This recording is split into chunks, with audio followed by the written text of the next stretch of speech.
Shalom ibu-ibu, puji Tuhan, apa kabarnya? Baik pastinya ya. Puji Tuhan, sore hari ini kita beribadah. Wanita Deborah masih tetap ibadah di rumah saja ya. Tema kita sore hari ini adalah minyak seorang janda. Terambil dari kitab 2 Raja-Raja pasal yang keempat, ayatnya di ayat 1 sampai ayat 7. Ya, saya akan bacakan beberapa ayat saja. Nanti ibu-ibu baca di rumah ya. Baca lagi di rumah maksud saya ya. Minyak seorang janda. Salah seorang dari istri-istri para nabi mengadukan halnya kepada Elisa sambil berseru, "Hambamu suamiku sudah mati dan engkau ini tahu bahwa hambamu itu takut akan Tuhan. Tetapi sekarang penagih hutang sudah datang untuk mengambil kedua orang anakku menjadi budaknya." Ayat 2, jawab Elisa kepadanya, "Apakah yang dapat kuperbuat bagimu? Beritahukanlah kepadaku apa-apa yang kau punya di rumah." Berkatalah perempuan itu, "Hambamu ini tidak punya sesuatu apapun di rumah kecuali sebuah buli-buli berisi minyak." Ayat 3, lalu berkatalah Elisa, "Pergilah, mintalah bejana-bejana dari luar, daripada segala tetanggamu, bejana-bejana kosong, tetapi jangan terlalu sedikit." 4, kemudian masuklah, tutuplah pintu sesudah engkau dan anak-anakmu masuk, lalu tuanglah minyak itu ke dalam segala bejana, mana yang penuh angkatlah. Ya, ayat 5 dan seterusnya ibu-ibu baca ya. Nah, minyak seorang janda, dalam kisah ini kita melihat ada seorang ibu janda, ya, salah satu dari istri nabi-nabi di mana suaminya meninggal, lalu tidak meninggalkan harta warisan, tetapi meninggalkan hutang. Ya, nah, ibu janda ini sedang berada dalam kesulitan, berada dalam kesusahan, kekurangan, kemiskinan. Ya, kita lihat bahwa hal-hal ini bisa terjadi kepada siapa saja. Ya, kemiskinan, kekurangan, kesulitan, masalah itu bisa terjadi kepada siapa saja. Baik juga istri pada nabi ya. Istri nabi ini menghadapi hal ini. Ketika suaminya meninggal, lalu penagih hutang datang. Dia mempunyai 2 orang anak laki-laki dan penagih hutang ini mau mengambil kedua anaknya untuk dijadikan budak. Nah, apa yang terjadi ibu-ibu? Kita melihat ibu ini berusaha untuk mempertahankan kedua anaknya. Ya. Bagi seorang ibu, kita lihat pembelaan terhadap anak itu luar biasa ya. Tidak mungkin seorang ibu akan merelakan anaknya untuk menjadi penebus hutang ya. Kita lihat ibu ini juga seperti itu. Dia sudah berusaha ke sana ke sini, akhirnya dia datang kepada Nabi Elisa dan dia mengadukan masalahnya kepada Nabi Elisa bahwa anaknya akan diambil ya karena dia tidak sanggup membayar hutangnya. Nah, ibu-ibu kita lihat apa yang Nabi ini katakan. Apa yang kau masih punya? Ya, apa yang ada di dalam rumahmu? Ibu janda ini berkata, "Aku tidak punya apa-apa lagi. Aku hanya punya sebuah buli-buli berisi minyak." Hanya itu yang dia punya. Dan Nabi Elisa berkata, "Pergilah kepada tetangga-tetanggamu, mintalah tempayan-tempayan. Ya, jangan terlalu sedikit. Mintalah tempayan-tempayan kepada tetanggamu. Ya. Lalu pulanglah, tutuplah rumahmu, dan tuanglah minyak yang kau punya itu ke dalam tempayan-tempayan yang kau minta tadi." Ya. Nah, ibu janda ini melakukannya. Ya, satu hal yang baik dalam kehidupan ibu ini adalah dia mau melakukan perintah Nabi ini. Ya, dia pergi untuk meminta bejana kepada tetangganya. Dan ini juga bukan satu hal yang mudah ibu-ibu. Ya. Dia harus membuang rasa malunya. Ya. Dia harus pergi kepada tetangganya. Harus melakukannya sampai dia mendapatkan bejana-bejana itu. Pada waktu dia pulang dan dia melihat bejana-bejana yang kosong itu. Ya. Kalau saya membaca di kamus, bejana itu cukup besar. Karena satu bejana itu berisi 300 galon. Ya bayangkan ya ibu-ibu, 300 galon. Sekarang minyak yang dia punya hanya di dalam sebuah buli-buli, sebuah botol. Ya. Kalau dia pulang ke rumah dan dia lihat bejana-bejana yang kosong itu, apa yang ada di dalam pikirannya, ibu-ibu? Tentu dia berperang, ya. Apa yang harus dia lakukan? Nabi berkata, pulang ke rumahmu dan tuangkanlah minyak yang kau punya ke dalam bejana-bejana itu. Bejana itu begitu besar. Tadi saya katakan isinya itu 300 galon. Ya, 300 galon. 1 galon air yang kita punya itu adalah 19 liter. Dia punya 1 botol minyak, ya, 1 buli-buli minyak. Sekarang Nabi katakan tuang itu ke dalam bejana-bejana yang kau minta tadi. Nah, ibu-ibu, tetapi karena kebutuhannya, ya, karena dia melihat kedua anaknya, dia harus mempertahankan kedua anaknya, ya, dia harus melakukannya. Walaupun tidak segampang itu, ya. Kalau kita melihat cerita di dalam Yohanes pasal yang kedua, cerita mengenai perkawinan di Kana. Ya. Pernah terjadi kehabisan air anggur. Lalu Yesus berkata, ada tempayan-tempayan, ada 6 tempayan, dan Yesus berkata, isilah dengan air sampai penuh. Itu lebih mudah, ibu-ibu. Ya, karena tempayannya sudah ada dan airnya pun ada, ya. Lebih mudah untuk hamba-hamba dari yang punya perjamuan itu melakukannya. Dan itu pun disupport dengan kata-kata dari Ibu Yesus, dari Maria. Maria berkata kepada hamba-hamba itu, apa yang Yesus katakan, lakukanlah. Lakukanlah. Dan kembali kepada wanita janda tadi. Ya.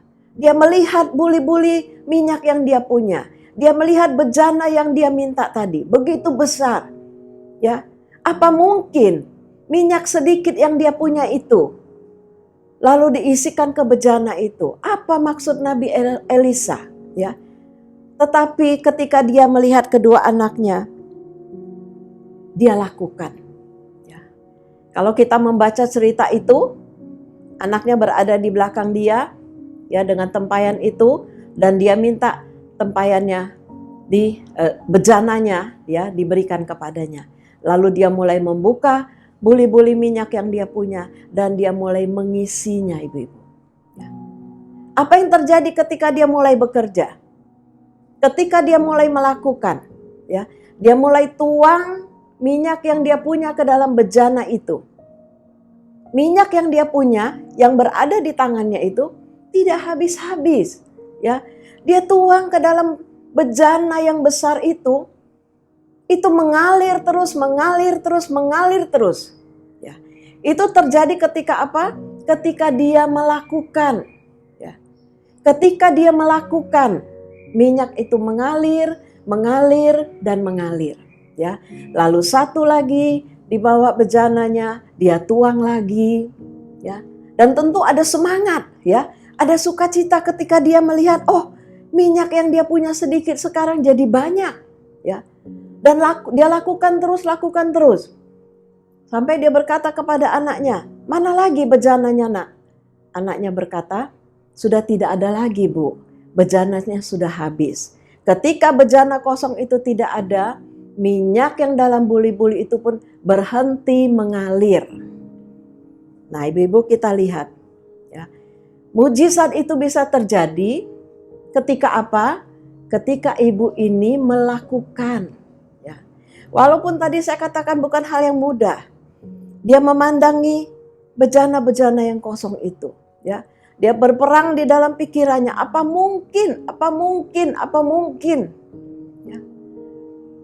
Apa maksud Nabi Elisa menyuruh saya melakukan ini? Ya, tetapi ketika dia melakukan, saat itu pertolongan Tuhan datang. Ya, puji Tuhan. Nah, jadi kita pada hari-hari yang sulit ini, ibu-ibu, apa yang kita lakukan? Mungkin ibu-ibu berpikir, nggak mungkin saya bisa berbuat ini, nggak mungkin saya bisa lakukan, nggak mungkin, ya. Tetapi buang kata tidak mungkin. Karena bersama Tuhan Yesus semua pasti mungkin, ya, ibu-ibu. Saya membaca di dalam Detikcom, berita Detikcom ya, pada tanggal 21 April tahun ini, bulan lalu ya. Seorang ibu di India dalam masa COVID-19 ini ya. Dia tidak dapat bekerja, suaminya tidak bekerja, negara sedang berada dalam lockdown ya. Jadi mereka tidak dapat bekerja. Punya 5 anak. Dan ibu ini sudah kehabisan makanan. Dan dia tahu bahwa dia tidak akan mendapatkan makanan karena tidak dapat bekerja. Lalu dia mengambil satu keputusan untuk membuang semua anak-anaknya ke Sungai Gangga. Ya. Dia sudah bicara dengan suaminya. Lalu apa yang dia lakukan? Dia kerjakan ya. Dia lakukan betul-betul. Dia bawa semua anaknya, 5 anaknya ke tepi Sungai Gangga. Dan dia mulai lemparkan anaknya satu persatu. Mulai dari anak yang besar dia lemparkan ke Sungai Gangga. Ya. Semua anaknya 5 dia lemparkan. Setelah itu dia sendiri terjun ke Sungai Gangga. Dan mereka mati semuanya. Waktu suaminya ditanya, ya, istrinya sudah berkata seperti itu. Tapi saya tidak terpikir bahwa istri saya akan betul-betul melakukannya. Nah ibu-ibu, kita lihat kesusahannya sampai segitu ya. Sampai seperti itu. Ibu ini tidak dapat mempertahankan kelima anaknya ya. Sampai akhirnya harus membuang kelima anaknya. Beda dengan ibu janda tadi ya. Dia punya pengharapan, dia punya Tuhan, dia datang kepada Nabi Elisa, dia datang kepada tempat yang tepat. Dia bertanya kepada orang yang tepat, ya. Dan Nabi ini melalui pertolongan Tuhan menyuruh dia melakukan ini dan itu, ya.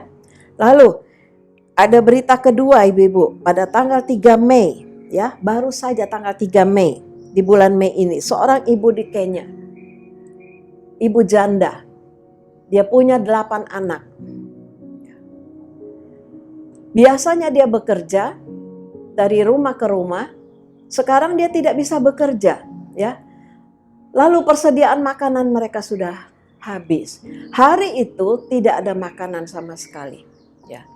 Anak-anak yang ke-8 anak ini, masih ada 1 anak yang kecil yang digendong, ya.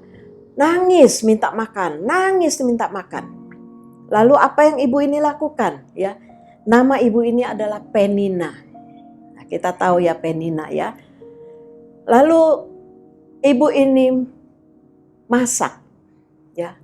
Di depan anak-anaknya dia berkata, "Tunggu, ibu masak dulu," ya. Apa yang dia masak? Dia masak batu, ibu-ibu. Ibu di Kenya ini masak batu. Anak-anaknya yang sudah besar itu tahu bahwa ibunya membohongi mereka, ya. Tapi anak-anak yang kecil itu tidak tahu. Anak-anak yang kecil itu menunggu. Kok masakan ibunya lama sekali? Kok nggak mateng-mateng, ya? Dan akhirnya peristiwa ini diketahui oleh seorang tetangganya dan memviralkannya. Lalu ibu ini mendapatkan banyak pertolongan, ya, mendapatkan banyak sumbangan makanan. Nah, ibu-ibu kita lihat bahwa seorang ibu itu akan sanggup melakukan apa saja, ya. Ibu di Kenya ini dia melakukan dengan memasak batu, dia berharap anak-anaknya itu menangis, akhirnya capek dan akhirnya tertidur.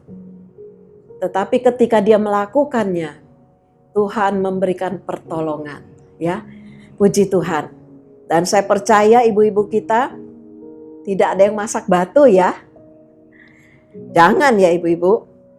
Kalau sampai ada ibu-ibu Deborah yang tidak bisa makan, tidak bisa masak nasi, jangan masak batu ya ibu-ibu. Boleh hubungi saya di Pastori. Boleh hubungi ibu ketua ya, seperti yang Bapak Gembala selalu katakan. Kalau sampai tidak ada yang makan, hubungi ya. Tapi saya percaya ibu-ibu Deborah tidak ada yang kekurangan. Saya yakin ya. Saya yakin semua ibu-ibu cukup. Seperti yang saya sudah katakan, asal ada makanan dan pakaian cukuplah ya. Saya percaya ibu-ibu diberkati dan dicukupkan oleh Tuhan, ya. Nah, kembali kepada ibu janda tadi. Setelah semua bejana-bejana itu penuh, Nabi Elisa katakan, juallah, ya. Juallah. Lalu bayarlah hutang-hutangmu dan hiduplah dari lebihnya, ya. Ibu janda ini terpelihara. Ketika dia melakukannya, bejana-bejana yang penuh dengan minyak itu dia jual, ya. Dia bayar hutangnya dan dia hidup dari lebihnya. Bayangkan ibu-ibu. Ibu janda ini mendadak kaya, ya. Kalau sekarang kan kita dengar berita banyak orang yang mendadak miskin, ya. Tapi ibu janda ini mendadak kaya. Karena apa? Karena pertolongan Tuhan. Jadi tidak sia-sia kalau kita berharap kepada Tuhan, ya. Tidak percuma kalau kita berharap kepada Tuhan. Karena itu kita harus datang kepada Tuhan dengan sungguh-sungguh, ya. Kita datang kepada Tuhan dengan satu pengharapan. Kita datang kepada Tuhan karena kita butuh Tuhan, ya. Kita merasa seperti bejana yang kosong. Kita perlu diisi, ya. Karena tadi ibu janda, ketika tidak ada lagi bejana yang kosong, minyak itu pun berhenti mengalir, ya. Hari ini atau sore hari ini kita datang kepada Tuhan dengan bejana hati kita yang kosong, ya. Ketika kita membawa hati kita yang kosong, hidup kita yang kosong, Tuhan akan mengisinya, ya. Minyak itu akan mengalir dan memenuhi hati kita, ya. Satu ayat di dalam kitab Wahyu. Wahyu pasal yang ke-6, ayat yang ke-6 saya bacakan. Dan aku mendengar seperti ada suara di tengah-tengah keempat makhluk itu berkata, secupak gandum sedinar dan 3 cupak jelai sedinar, tetapi janganlah rusakkan minyak dan anggur itu. Ya, pasal 6 berbicara tentang masa yang sukar, ada bala kelaparan, ada penyakit sampar, ya. Tetapi ayat ini berkata, pada masa-masa itu secupak gandum berharga sedinar, 3 cupak jelai sedinar, ya. Secupak itu 1 liter. Sedinar itu adalah gaji orang bekerja dalam 1 hari. Ya, jadi ibu, orang bekerja 1 hari hanya bisa beli gandum 1 liter. Begitu susahnya, ya. Tetapi ayat ini berkata, tetapi janganlah rusakkan minyak dan anggur itu, ya.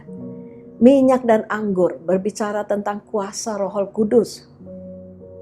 Apa yang ada di dalam kita, kuasa Roh Kudus yang ada di dalam kita itu jangan sampai rusak, ya. Kita harus menjaganya jangan sampai rusak, karena itulah yang memberikan kekuatan kepada kita. Anggur itu memberi sukacita kepada kita. Sukacita kita jangan sampai rusak, ya ibu-ibu. Jadi menghadapi hari-hari yang sulit ini, biarlah iman kita tetap kepada Tuhan. Percaya kita tetap kepada Tuhan. Sukacita kita harus semakin bertambah, ya. Karena dengan sukacita kita menjadi kuat, imun kita terjaga, dan kesehatan kita terjaga. Ya, puji Tuhan ibu-ibu. Tuhan memberkati kita semua. Sampai kita ketemu lagi di ibadah kita yang akan datang. Mari kita berdoa. Bapa di dalam surga, di dalam nama Tuhan Yesus Kristus, kami datang kepadamu, ibu-ibu Tuhan, menghadapkan diri kami kepada Engkau. Kami sudah menerima firman-Mu dan kami percaya pertolongan demi pertolongan Tuhan akan datang dalam kehidupan kami. Dalam setiap masalah-masalah yang kami hadapi, kesulitan, kesukaran, hari-hari yang sukar ini kami percaya Tuhan. Hidup kami terpelihara di dalam Engkau. Berkati semua ibu-ibu kami Tuhan. Beri mereka kekuatan, beri kesehatan, dan beri sukacita. Terima kasih Bapa. Di dalam nama Tuhan Yesus Kristus kami berdoa. Haleluya. Amin. Puji Tuhan. Selamat sore. Tuhan memberkati.